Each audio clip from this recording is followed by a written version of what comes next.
اپنے کو پھاڑ سکے اور اس مبارک دن پہ اس کو آپ کیا کہیں؟ صرف اس چیز کا مجھے جواب دے دے، کوئی مسلمان اس چیز کا جواب دے دے کہ اس کو آپ کیا کہیں؟ اس کو تو خوارج بھی نہیں کہنا چاہیے، خنزیر کہنا چاہیے. اور یہ اللہ میاں کی طرف سے جو ہے نا ان کے بارے میں حکم ہے، اور ایک ہی حکم ہے کہ ان کو قتل کرو، اور کوئی حکم نہیں ہے ان کے بارے میں. اور صاف صاف یہ بتایا کہ اتنی کی داڑھی ہوگی اور یہ ہم سے شاید زیادہ نماز پڑھتے ہوں، قرآن شاید زیادہ جانتے ہو، بے راہ ہو جائے گی. اس کو کیا کہہ سکتا ہے بندہ؟ بڑی خوشی ہوئی ہے جس طریقے سے آپ لوگوں نے ایک دم، چھوٹی جگہ تھی لیکن ایک دم اس کے اوپر فائر کیا. نہ کرتے تو آج یہاں پر آپ کی شادی زیادہ ہوتی.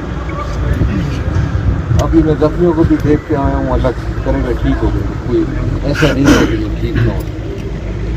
تو ہم مغفرت کی بھی دعا کرتے ہیں. جو پولیس والے ہیں، جو سول ہیں، دکھ ہوتا ہے انسان کو، لیکن اس سے زیادہ غصہ آتا ہے کہ ان کو کس طرح بدلہ چھوڑے. پولیس کی بہت قربانی ہے. صاحب آ رہے ہیں، ان کو پتہ ہے پولیس کی جتنی بھی پولیس کی قربانی ہے کسی کی نہیں.